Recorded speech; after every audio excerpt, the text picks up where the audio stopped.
अस्सलामुअलैकुम। आज की वीडियो है धुत तेरे की। ये लफ्ज़ हम लोग अक्सर इस्तेमाल करते हैं, लेकिन बहुत सारे लोग नहीं जानते होंगे कि ये कहाँ पर इस्तेमाल होता है और इसका मतलब क्या होता है। ये धुत क्या है और तेरे की क्यों कहते हैं, कब कहते हैं। आज की वीडियो में मैं यही बताने जा रहा हूँ। तो चलिए हम वीडियो शुरू करते हैं। पहले हम जानते हैं धुत तेरे की आखिर ये क्या है। तो धुत तेरे की कहते हैं दूर हो जा। ये कलमा तनफ़ुर है, यानी किसी से अपनी नफ़रत का इजहार करना और उसे कहना दूर हो जा, मुझसे दूर हो जा। इसका मतलब यही हुआ। लेकिन अब जब इसके पीछे जाते हैं तो मफ़हूम क्या है। तो मफ़हूम इसका है होश नहीं है या बात बंद करो। होश नहीं है या बात बंद करो। ये आगे मैं धीरे धीरे सब कुछ बताता जाऊंगा और आप समझते जाएंगे। अभी थोड़ा उलझना भी ज़रूरी है। अब देखिए धुत क्या होता है। तो धुत कहते हैं मदहोश को। ये संस्कृत लफ्ज़ है, कहते हैं ना वो नशे में धुत है। तो धुत कहते हैं मदहोश हो जाना, यानी जिसको ख्याल नहीं हो, जिसको सही और गलत का पता नहीं हो, जो क्या कर रहा है उसको खुद भी नहीं मालूम हो, धुत उसी को कहते हैं। यानी जिसको किसी चीज़ का ख्याल ना रहे, जिसको परवाह ना रहे, उसको कहते हैं धुत, यानी अपनी ज़ात से गाफिल हो जाना, मदहोश होना। और इसी तरह का एक लफ्ज़ आता है दुत। तो दुत जो लफ्ज़ इस्तेमाल होता है वो हाथियों को चलने या रोकने के लिए बोला जाता है। जैसे अगर आपने बैलगाड़ी का सफ़र किया होगा तो वहाँ बैल को चलने के लिए या रोकने के लिए एक लफ्ज़ का इस्तेमाल होता है जिसको कहते हैं ठाम ठाम। शायद आपके इलाके में कुछ और बोला जाता हो, लेकिन मेरे इलाके में बोला जाता था ठाम ठाम, जिससे बैल रुक जाता था। अगर रुका रहे तो फिर चलने लगता था और बैल चल रहा हो तो रुक जाता था। तो हाथियों को चलने या रोकने के लिए जिस लफ्ज़ का इस्तेमाल होता है वो होता है दुत, यानी हाथियों को कहते हैं दुत। तो हाथी अगर रुका हुआ है तो फिर चलने लगता है, और चल रहा है फिर एक बार बोला दुत तो वह हाथी रुक जाता है।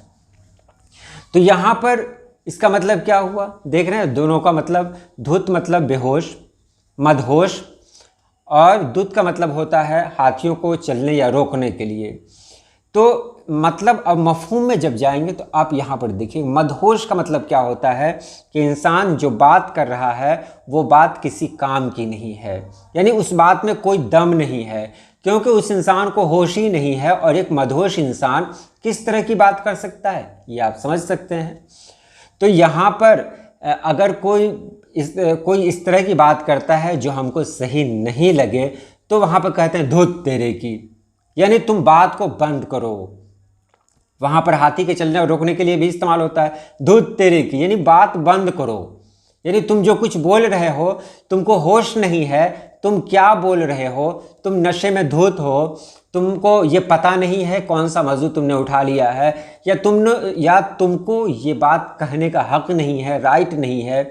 ये सब मफ़हूम इसके अंदर आ सकते हैं और आसानी के साथ बोल दिया जाता है धुत तेरे की, यानी इस बात को बंद कर दो, दूर हो जाओ यहाँ से, मेरी नज़रों से दूर हो जाओ। लेकिन ये बात धुत तेरे की जब भी कहते हैं, एक बात याद रखिएगा कि ये लफ्ज़ जब भी, ये फ़िक्रा जब भी इस्तेमाल होता है वो हंसते हुए इस्तेमाल होता है। कभी आपने गुस्से में नहीं सुना होगा, ये हंसते हुए। तो हंसते हुए भी बहुत सारी बातें कही जाती हैं कि अगर उसके मफ़हूम पर हम तवज्जो देंगे तो बहुत अजीब अजीब मतलब निकल कर सामने आएंगे। तो दुत या धुत का भी मतलब वही होता है, तेरे की यानी तू दूर हो जा। तो मफ़हूम आपने समझ लिया कि होश नहीं है या अपनी बात बंद करो, तुम मदहोश हो, तुमको कहने का तरीक़ा नहीं मालूम है, सलीक़ा नहीं मालूम है, और तुम रुक जाओ, यानी बात बंद करो। दुत के लफ्ज़ पर आएंगे तो वही होगा बात बंद करो, यानी अगर चल रहे हो तो रुक जाओ। और धुत का मतलब है कि तुमको होश नहीं है, तुम कौन कौन सी बात कर रहे हो। तो चलिए आज के लिए इतना ही, फिर मिलते हैं अगली वीडियो में। अल्लाह पाक आप सभी लोगों को खुश रखे, आबाद रखे। अल्लाह हाफिज़।